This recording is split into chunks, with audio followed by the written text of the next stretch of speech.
पूरी एनसीईआरटी मैं ही करवाऊंगा भाई, ये मेरी ड्यूटी है। कोई और कराए या ना कराए, कोई और वादा करे या ना करे, मैं आपसे वादा करता हूं कि एनसीईआरटी का एक एक क्वेश्चन मैं अपने हाथ से करवाऊंगा और यहां पीछे लिखूंगा। ठीक है, हर एक क्वेश्चन अपने हाथ से करवाऊंगा एनसीईआरटी का, आपको टेंशन लेने की बिल्कुल भी जरूरत नहीं है। ठीक है, और क्लास के अंदर ही प्रैक्टिस होगी। इसके अलावा जो आप डीएचए कर रहे हैं, डीएचए के अंदर भी अगर आपसे कोई सवाल नहीं बनता, मान लेते हैं कि डीएचए के अंदर 10 सवाल थे, 10 में से आपसे 6 बन गए, 4 नहीं बने। ठीक है, 4 आपसे गलत हो गए या 4 आपको समझ में नहीं आए कि कैसे करने हैं, तो घबराने की बात नहीं है बेटा, घबराने की जरूरत नहीं है।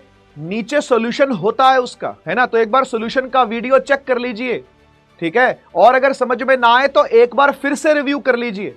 कैसे रिव्यू करेंगे? मान लो आपने कोई टॉपिक पढ़ा और वो टॉपिक का सवाल आपसे नहीं बना, तो आपने क्या करना, जाकर के दोबारा वो टॉपिक पढ़ना है।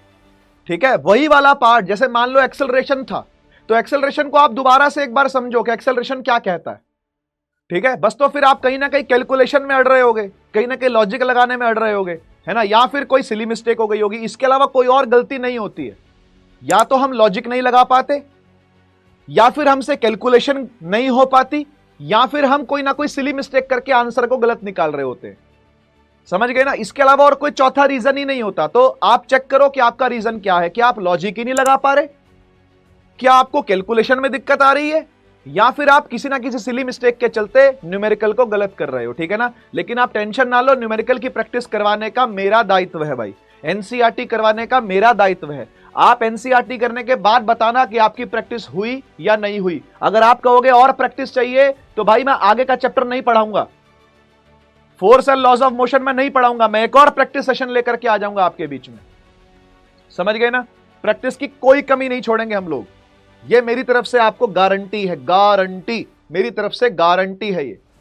ठीक है, मैं अगला चैप्टर थोड़ा सा डिले कर दूंगा, जो नेक्स्ट चैप्टर आपको पढ़ाना होगा ना, force and laws of motion, उसको हम थोड़ा और डिले कर देंगे, थोड़ा और आगे बढ़ा देंगे, लेकिन मैं एक प्रैक्टिस सेशन जरूर लगवा लूंगा आपके साथ। ठीक है, तो टेंशन ना लेना बिल्कुल भी। ठीक है भाई, क्या ही फायदा है फिर तुम्हारा पढ़ाई करने का यार, जब तुम एक क्वेश्चन नहीं ट्राई कर सकते। तो तुम एक हफ्ते बाद आते हो क्लास में, वीक में एक क्लास लगती है, वीक में एक क्लास लगती है आपकी। आप सोच सकते हो, मतलब मुझे नहीं पता इतने कहां बिजी हो आप लोग, इतनी कौन सी गैया चराने जाना है तुमने, पता नहीं भाई, इतने कहां बिजी हो आप कि आप एक क्वेश्चन नहीं ट्राई कर सकते। 40% बच्चा जो यहां पर आया हुआ है ऑनलाइन लाइव क्लास के अंदर, वो कह रहा है हमने ट्राई नहीं किया।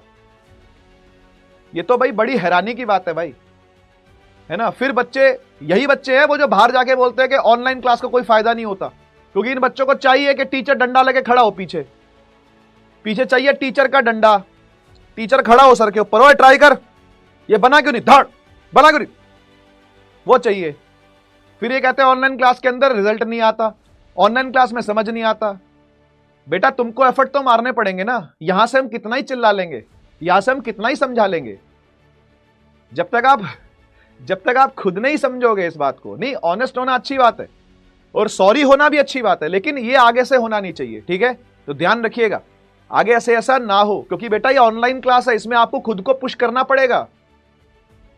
ठीक है ना, आपको पुश करने के लिए कोई नहीं है पीछे, तुम्हें खुद को पुश करना पड़ेगा बेटा, है ना। यहां से हम बोल सकते हैं, केवल उपदेश दे सकते हैं, उपदेश आप तक पहुंच जाएगा। हम जो यहां से उपदेश देंगे, जो बोलेंगे, वो आपके कानों तक पहुंच जाएगा, लेकिन उसको अपने भीतर उतारना भी है, अपने बिहेवियर में, अपने स्वभाव में उतारना भी है। इसी को एजुकेशन कहते हैं। एजुकेशन का मतलब यह नहीं होता कि V = U + AT लगाना आता है। एजुकेशन का मतलब यह नहीं होता कि अंग्रेजी बड़ी पट बोल लेता है। एजुकेशन का मतलब यह भी नहीं होता कि हिंदी में निबंध लिख लेता है। एजुकेशन का मतलब यह भी नहीं होता कि भाई कोई मैथमेटिकल प्रॉब्लम लेके आओ तो उसको सॉल्व कर लेता है। एजुकेशन का मतलब होता है कि जो ठीक है, जो सही है, जो राइटियसनेस है, जो धर्म है, हम उसको धारण करें, उसको अपने भीतर उतारें। हमारे बिहेवियर में वो चीज रिफ्लेक्ट होनी चाहिए कि हम पढ़े लिखे हैं, हम एजुकेटेड हैं। ठीक है ना, तो अच्छी आदतें पालो। ये आप डिसिप्लिन ब्रेक कर रहे हो, पता है।